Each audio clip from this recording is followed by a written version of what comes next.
одоо гарнаад шидэх үүнд бэлтгэлээ хангах явцдаа бол тесрэлт болсон. За үүний улмаас Ахмад мөнгөн шагаа ахлагч Ариун Болд нарууд амжилтад 8 зэргийн албаагч хүнд хөнгөлбөрээр бол шаргацсан. За Ослын талаарх мэдээллийг үзэж Сүчний жанж тавс мөн өдрийн 10 хэмжээг зохион байгуулах ажлыг бол замын цагдаагийн газар за бусад холбогдох байгууллагуудтай хамтран ингээд шуурхай зохион байгуулах ажлыг хийлээ. За Батлан хамгааллын яам Зөвшний жанж тавс бол үндсэндээ 2 ажлын хэсэг бол томилогдсон. За нэг ажлын хэсэг нь бол Зөвшний жанж тав орлогч нэгдүгээр орлогч дараагаар томилогдсон ажлын хэсэг бол 5 толгой дахь сургалтын нэгдсэн төвд очиж Ослын байдлыг газар орон дээр нь тодруулах. За мөн одоо харьяаллын дагуу Төв аймгийн цагдаагийн газартай холбогдож жижигхэн бүрэлдэхүүнийг ажиллах нөхцөл байдлыг хангах. За тухайн онцлогдсон газар орныг хамгаалтанд авах. За мөн шаргатнуудыг яаралтай татан гаргах энэ үүргийг бол хэрэгжүүлсэн. За мөн түүнчлэн Зөвшний жанжтай орлогч дараагаар томилуулсан 2 дахь ажлын хэсэг бол бие бүрэлдэхүүн шаргатсан одоо 8 цэргийн албаагчийг Улаанбаатар хот руу татан гаргах ажиллагааг одоо замын дагуу зохион байгуулах ямар нэгэн саадгүйгээр. За цэргийн төв эмнэлэгт тэдгээрт одоо эмнэлгийн үзлэг үйлчилгээ хийх, яралтай одоо хагалгаа хийх ийм бэлтгэл ажлыг хангах, бие бүрэлдэхүүнийг бэлтгэлийг хангуулахаас гадна мөн түүнчлэн ар гэрийнхнийг одоо энэ цэргийн албаагчны биеийн байдлыг харах одоо сахих ийм нөхцөл болдог хангах тусгай өрөөнүүдийг бэлтгэгчлэн ийм арга хэмжээнүүдийг зохион байгуулж явуулсан.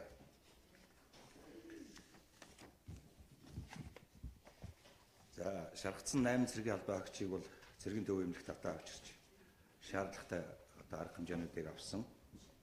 За мөн эрсэнд орно 2 цэргийн албаагчийг яралтай хагалгаа хийж эрчим тэмцлэгийн тулд шийдвэрлээд байна. Одоогоор цэргийн албаагчдын биеийн байдал тогтвортой эмчилгээ хийгдэж байгаа. За амир эзэн Ахмад Батсүрийн мөнгөн шагаа 1987 он Төв аймгийн Баян сумд төрсэн одоо 30 настай эхнэр хүүхэн хамт амьдардаг. Батлан хамгаалах их сургуульд зэвсгийн албаны офицер мэргэжлэр бэлтгэгдээд төгссөн. За зэвсгчний хэд хэдэн ангид бол алба хаацсан. За Афганистан улс, бүгд найрамдах Өмнөд Судан улсад мөн алба хаасан энхийг дэмжих ажиллагааны туршлагатай ийм офицер байсан. За ахлагч Баасанжив Ариун Болд 1993 онд төрсэн Баян Улгийн аймгийн Буян сумд төрсэн одоо 24 настай эхнэр хүүгийн хамт амьдардаг. За мэргэжлийн ахлагч бэлтгэх төвд 2012 онд бэлтгэгдэж төгсөөд ингээд энэ ангид бол алба хааж байгаа. За бүгд найрамдах Өмнөд Судан улсад бас энхийг дэмжих ажиллагаанд оролцсон ийм цэргийн албаагч байгаамаа. За ер нь цэргийн энэ шаргацсан 8 цэргийн албаагч нь 22-оос 28 насны. За бүгдээрээ мэргэжлийн ахлагч бэлтгэх ийм сургалтын төвд бэлтгэгдэж төгссөн. Мөн энхийг дэмжих ажиллагаанд оролцсон ийм туршлагатай цэргийн албаагчид. За ер нь энэ анги сургалт бэлтгэлийнхаа нэгдсэн төлөвлөгөөний дагуу 5 толгой дахь сургалтын төвд хээрийн сургалт гарсан тухай би та нарт түрүүн танилцууллаа. Ер нь бас хэвлэл мэдээллийн зарим мэргэжлэр удахгүй болох марш тактикийн аврах шалгаруулах тэмцээний бэлтгэл ажлыг хангах үүднээс гарсан гэсэн ийм ташаа мэдээлэл өгдсөн байна лээ. Бид бол зэвсгчнийхаа энэ оны аврах шалгаруулах марш тактикийн тэмцээнийг бол 5 дугаар сарын дунд үед зохион байгуулж явуулна. За тэр бэлтгэлд оролцох бүрэлдэхүүн маань бол 4 дугаар сарын сүүлээр бэлтгэл гаргахаар энэ 5 толгой дахь сургалтын талбайд гаргахаар нэгдсэн зохион байгуулалтанд бол шийдсэн. Ер нь бол марш тактикийн тэмцээний үеэр бол Баялдааны буусам галт хэрэгслийг бол хэрэглүүлэхийг бол бид одоо хэрэглүүлдэггүй. Тийм учраас энэ бол одоо бас ташаа мэдээлэл байна гэдгийг зориод бас та бүхэнд танилцуулж байна. За ингээ Батлан хамгааллын яам Зөвшний удирдлагаас бол за мөн ангийнх нь удирдлагаас бол өчигдрөөс эхлэн энэ шаргагдсан амь өргөцсөн цэргийн албан багшдынхаа арга хэрэгтэй холбоо тогтоох, за шаардлагатай арга хэмжээг нь хэрэгжүүлэх, за зарим арга гэрийн бүрэлдэхүүн бол хөдөө орон нутгаас ирж байгаа үүнтэй холбоотой бас бид тодорхой дэмжлэг үзүүлэх чиглэлээр бол хамтарч ажиллаж байгаа. За ер нь энэ арга хэмжээг зохион байгуулахад бас цагдаагийн байгууллага, эрүүл мэндийн яам манай байгууллагад бас нэгт хамтран ажиллаж байна. За ингээд өнөөдрийн байдлаар энэ хүү болсон ослын шалтгааныг судлахаар ослын шалтгааныг Төв аймгийн цагдаагийн газрын бүрэлдэхүүн ажиллаж байна. За өчигдөр шөнийн байдлаар одоо хүртэл зарим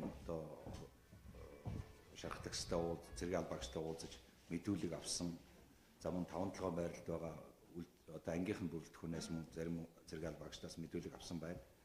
За ингээд энэ асуудлыг тодорхойлохоор зэрэг бол бас бид нар та нарт дэлгэрэнгүй байдлаар дахиж үргэлжлүүлэн мэдээлэл өгнө гэсэн юм бодолтой байна. Ингээд энэ өнөөдрийн та нөхдөд бас мөн энэ шаргацсан цэргийн албан багшны биеийн байдлын талаар тэд түрүүндээ Сүхбаатар бас мэдээлэл нэ.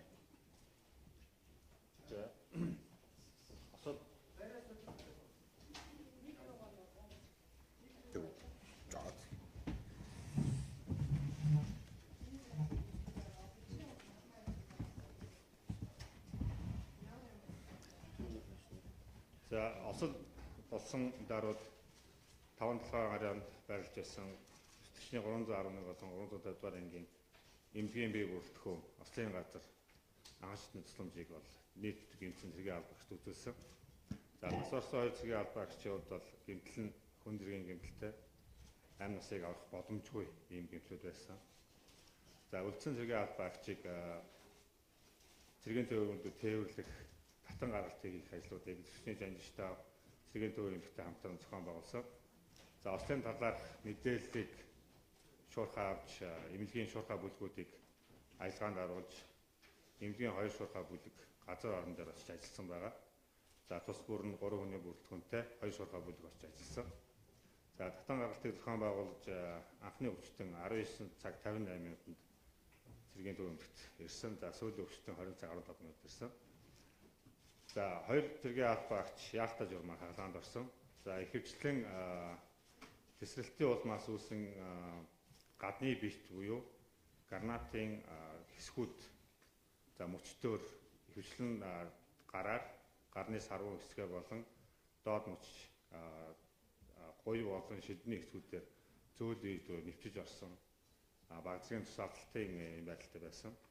За 2 хагалгаанд орсон 2 цэргийн албан багшийн тухайд гэвэл өнөөдөр бол биеийн байдал тогтвортой, ямар нэгэн дэмжлэг байхгүй, зөвхөн цуцлуулгын амьсгалын үйл ажиллагаа хэвийн ухаантай эрчим төвчийн эмийн эмчилгээг үргэлжлүүлэн хийгдэж байгаа. За ердсэн нийт цэргийн албан багштад шаардлагатай нарийн мэргэжлийн эмч нарын үзлэг болон шинжилгээнүүдийг үргэлжлүүлэн хийгдэх болно. За эдгээр цэргийн албан багштыг бүрэн идэвхсний дараа бол эмнэлгээс гаргаж болно.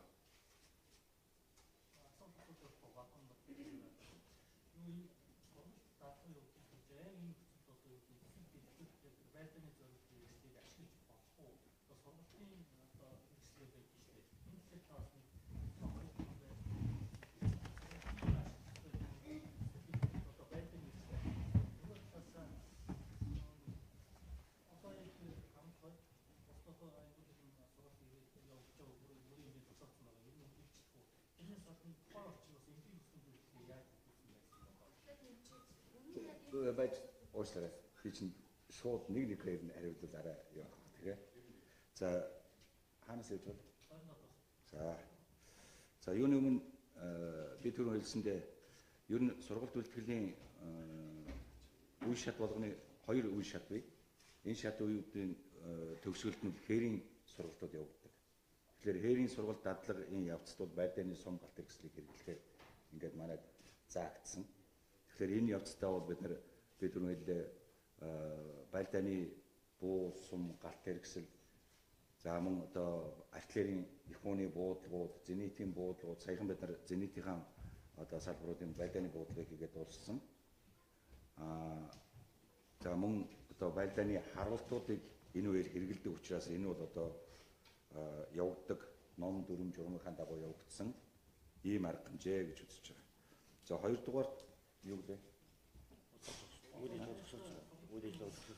Ер нь одоо энэ осолтой холбоотойгоор бид нэр үйл ажиллагааг л зогсоочод байна. Энэтэй холбоотой зөвшөөрлийн жанштай бас томилогдсон комисс газар дээр нь бас бусад ангиудын үйл ажиллагаа давхар хяналтууд хийж байгаа.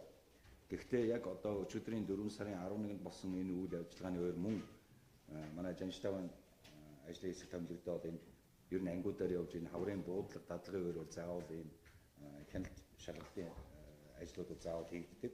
Тэгээ энийхээ дагуу ажиллаж явах энэ үеэр бас ийм асуудал гарлаа. За дараагийн дугаарт эмнэлгийн тусламж үйлчилгээний хувьд дээр бол анги байгууллага болгонд бол өөрийн эмч совилогчийн бүрэлдэхүүн байгаа.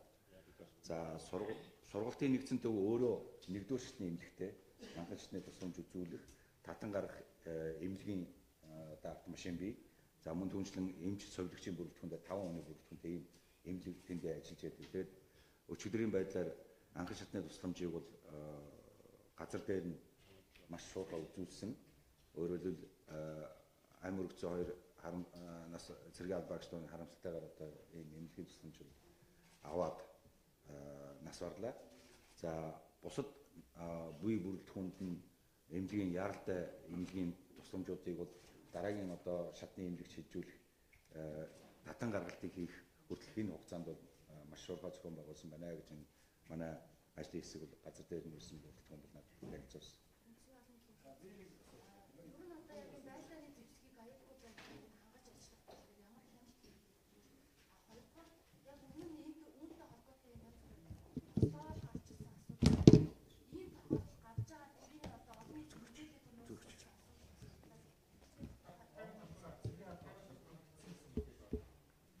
Яасан?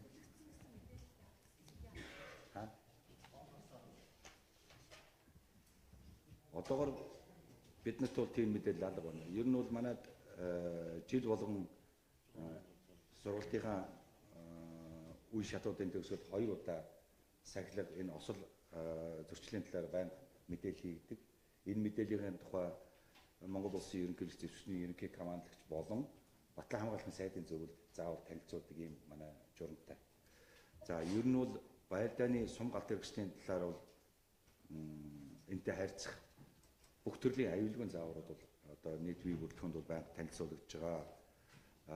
Энийг бол анги байгууллагын төвшөнд хийх, за жанжтаавын төвшөнд ямар арга хэмжээ хийх үү, за хувь хүн ямар арга хэмжээ хэрэгжүүлж ажиллах уу гэдэг талаар тухай өөр нь өгсөн ийм заавар өдөрдмжүүд бол бий.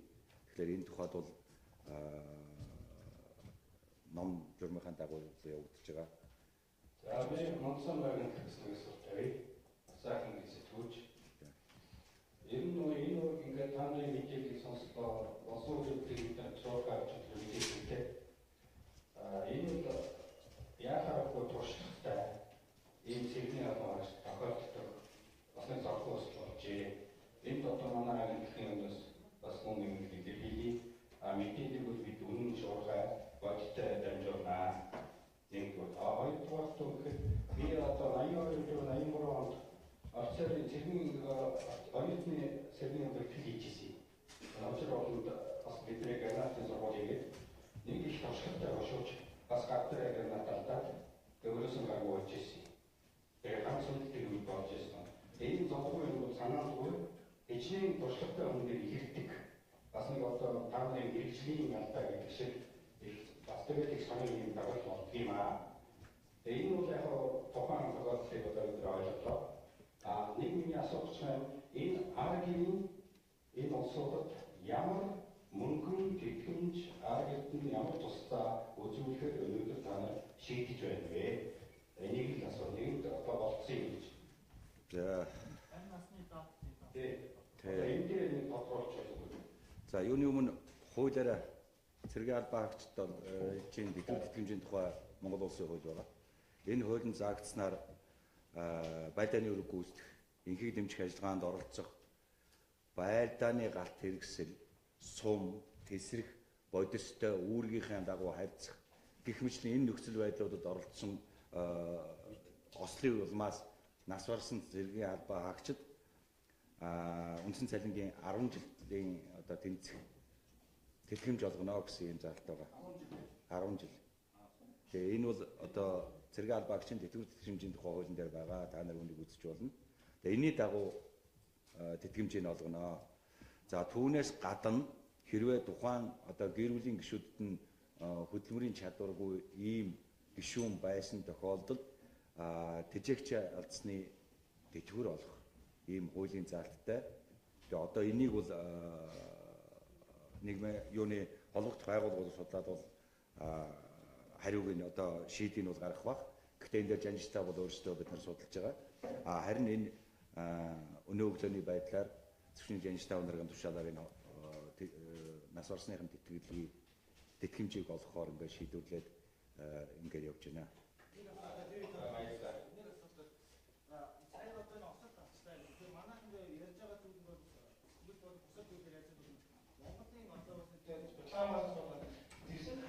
дээр бас горим мартын болоо тий. За одоо бас дэлхийн хуулийн зүйл тийм энэ одоо хэсэг хадгалт аюулгүй байж хаана. За мэдээж бол бусад аюулгүй байдаг одоо ийм сүхтэй үед аюулгүй байж хаана гэдэг чинь энэ зөвшөлтөө хүмүүс аргадаг. Тэгэхээр дижитал дээр ямар хяналт байдаг. За одоо энэ бас хэрэг болоод шийдэх явж байгаа чинь ер нь одоо бас энэ бол дараа нь ч юм уу дайны хариуцлага бүтээл бүтээлүүдээ хайх болдог. Тэгэхээр хариуцлага одоо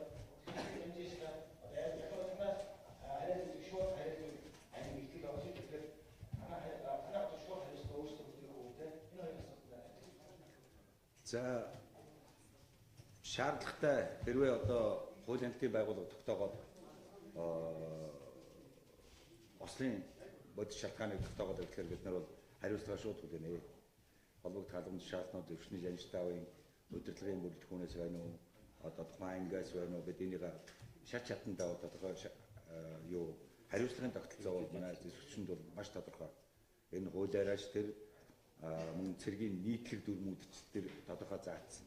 Хэрвээ цэргийн албаагч гэмт хэргийн шин чанартай үйлдсэн бол одоо эрүүгийн хуулийн хариуцлага хүлээн. Санхүү бол одоо санхүүгийн мөн ийм хариуцлага хүлээх ийм залтууд байдаг учраас энэ бол ямар нэгэн одоо юу вэ? Хариуцлагаас ийм моторох юм арга байхгүй. Хоёрдугаар байдааны сум галт хэрэгсний хадгалт хамгаалт бол өөрөө тогтцсон ийм дүрм журмын дагуу явагддаг хяналт, шалгалт, цаг хугацааны за мөн одоо хадгалах байр сууцны одоо нөгөө стандарт өсвөлээд маш олон шаардлагуудыг хангацсан. Зүгээр хэдийгээр манай зэвсэгчний одоо нийт объектуудын маань насжилт нэлээд өндөр болцсон байгаа боловч ялангуяа зэвсэг хадгалт хамгаалалт сум галт хэрэгслийн хувьд бол онцгойлон бас журмууд үйлчлдэг учраас энэ бол одоо хэвэн байгаа гэж хэлэх байна. Энэ хэзээ асуудал дээр дандаа мэрэгчлийн зэргүүдээс байна л да. Бид нар олон нийт болохоор тэр зэвсэг тэргийг бас сайн мэдэхгүй. Тэр бүгд гарнат үйл зөвшөөрч байгаа 50-200 метр хоолны төвчл бид мэдээлэл байлаа. Тодорхой мэдээлэл өгч мэрэгчлийн зэргүүд ажиллажсэн мөртлөө яагаад ийм одоо сайнсаар өгч ийм алдаа болчихсон гэдэг нь. За ер нь бол бид нар манай зэвсгэлд байгаа энэ гранат за сум галт хэрэгслүүд бол мэдээж яг одоо энэ мэдээллийн хувьд бол үнэ 50-аас 200 орчим метрийн ийм хөнөök хараад үстэй энэ хэмжээнд бол сумны хэтэрхийнүүд үсэрч хөнөөдөг ийм үйлчлэгээтэй. Зүгээр яг одоо ослын шалтгааныг бид нар бол хуулийн байгууллагын хяналтын дүгнэлтийг л яг хүлээж ямар шалтгаанаар өөрөөр унагдсан уу эсвэл ямар нэгэн хүндэнгийн юм орсон уу гэдгийг бол бид одоогоор яг хэлж мэдэхгүй. Тэгээд одоо хэрвээ энэ тухай тодруулах бол мэдээж Төв аймгийн цагдаагийн газарт хандах юм бол одоо энэ тухай хариултыг хэлэх ба бидэнд бол энэ талаар бол одоогоор бол яг мэдсэн юм аа. Яагаад гэвэл энэ Монгол улсын хууль тогтоомжийн дагуу цагдаагийн газрын дээр жижүүрийн бүрэлдэхүүн бол энэ хэргийн энэ осол болсон газарт бол бидний манай бүрэлдэхүүнээс оролцуулдаггүй шүү дээ. Тодорхой хамгаалтын манайх хариуцсан. Энийг л хийгээд явцдаг. Тийм учраас одоо чум ямар шалтгаанаас гэдгийг бид нар бас хэлж мэдэхгүй. Тэгээд мэдээлэлээс нэг асуулт байна. Цагдаагийн мэдээлэлээр 11 албан хаагч бэртэж мэдсэн өдөр хавсаа гэсэн юм мэдээлэл орсон. Энэ ямар ч саналаа. Танаас бол 8 гэж хэлээд байна. Цагдаагийн дээр бол 10 гэж бодсон. Ер нь бол ингэсэн. Хоёр цэргийн албаагч нас орсон. 8 цэргийн албааг шаргацсан. Тэр нь 3 цэргийн албаагчийг бид нар зүгээр хяналтын юмыг одоо нөгөө тодорхой хэмжээний сэтгэл зүйн одоо юм юунд орцсон, шоконд орцсон. Магадгүй ямар нэгэн одоо цонх долгоонд ч юм уу ямар нэгэн тийм гэмтэл авсан байж магадгүй үүднээс бид нар зүгээр хяналтын үзлэгт оруулсан тэр тоол байж магадгүй. Одоо тэр 3 цагийн бие байдлаар зүгээр. Тэр 3 зүгээр. Тийм.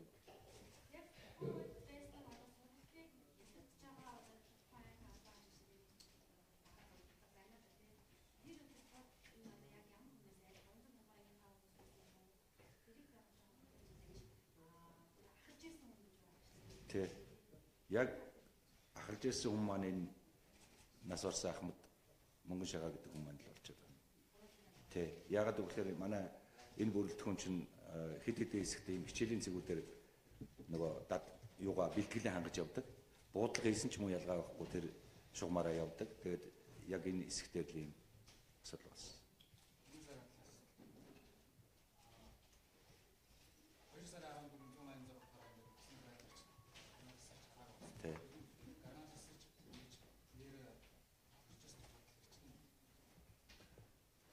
За ер нь 1990 оноос хойших тохиолдол бол харьцангуй маш цөөхөн байна.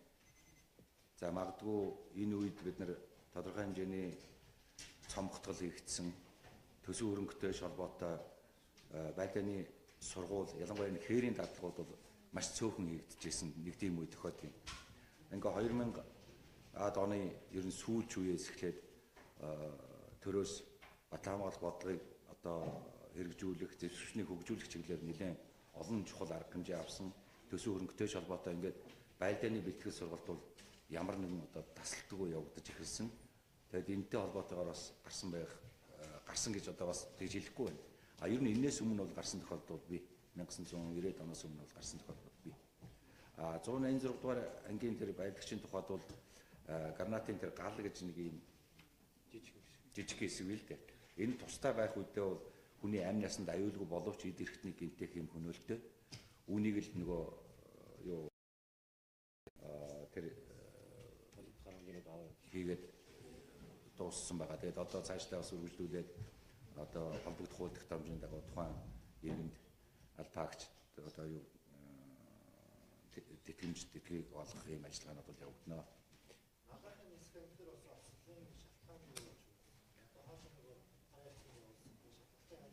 За энэ асуудал 2014 оны 12 сарын 23-нд гарсан юм осол бид яг үүндээ бол та нэгтэд гэж хэлэхэд одоо прокурорын газар дээр буцаагаад мөрдөн байцаах газарт буцаацсан энэ шалах процесс нь биднээс хамаарахгүйгээр өдийг хүртэл одоо яг тодорхойгүй болоод байна. Би өнөө өглөөний байдлаар бас тодорхой тодруулга авлаа холбогдох хамт шалнаас. Прокурорын мөрдөн байцаах газраас прокурорт тодорхой хэргийг шилжүүлсэн. Буцаагаад прокуророос зарим одоо асуудлууд энэ нисэх онгоцтой холбоотой учраас энэ асуудлыг буцаагаад ингээд гөргүүлсэн ингээд төр хүлээгдэж байгаа юм байна. За энэ асуудал бол Монгол улсын тээврийн прокурор хариуцж байгаа юм байна. Монгол хэлнээс асуусан. Шахацсан нас орсон хэлсэн байгаа 3 зэрэг гэсэн мэт өгч юм л та. Тэгээд энэ нийтдээ хэдэн хүн байсан юм л та. Тэгээд энэ 3 хэлсэн байгаа зүйлийг одоо Канадын яг хэсэгтийн гэж яг өнөр хэлс гэж яг юу гэж яг энэ реалист байсан 3 хүнийг хэлж байгаа болоо. Ер нь бол зүгээр л ухаандаа энд бол нэг 27 зэрэг албаагч байсан. 25 зэрэг албаагч байсан юм байна. Тэгэхээр зэрэг өөрөөр хэлбэл энэ осол болсны дараахан эхлээд бүх зэрэг албаагчтай хэмжигэн үзлэг хийгээд ингээд хэрвээ хэдийгээр ил одоо шарах бэртэл байхгүй байгаа боловч өөрсдөөс нь асуугаад ирэхлээр зэрэг зарим зэрэг албаагч үүдгийн одоо бас нэг зарим нэгэн зовёр, чих өвдөнч гэдэг юм уу, чих шуугинч гэдэг юм уу, иймэрхүү зовёр хилээд тэрийг бид нар магадлах зорилгоор эмнэлэгт нарийн мэрэгжлийн эмчийн үзлэгт оруулсан юм.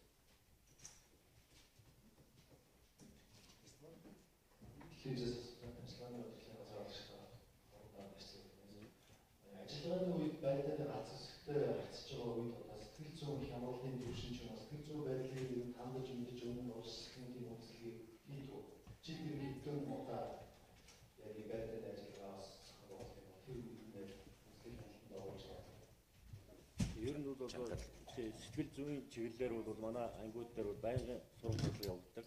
За энэ тухайн одоо анги дээр бол мөн адилхан сургууль сургуульд төгсөхын өмнө бол сэтгэл зүйн чиглэлээр болон төрөл мэргэжлийн одоо гишээлүүдээр бол онлайн гишээлүүдээр явагдсан. Ингээд яг одоо тухайн зэрэг албаа гишүүд бол сэтгэл зүйн хувьд бол одоо гарнаад хүмүүсүүд байлдааны хэвсний харьцуулт сэтгэл зүйн зүйлээр бэлтгэгдсэн байх хэрэгтэй. Тийм учраас бол тухайн зэрэг албаа гишүүд бол бэлтгэгдсэн байсан гэж л одоо дүгнэж байгаа.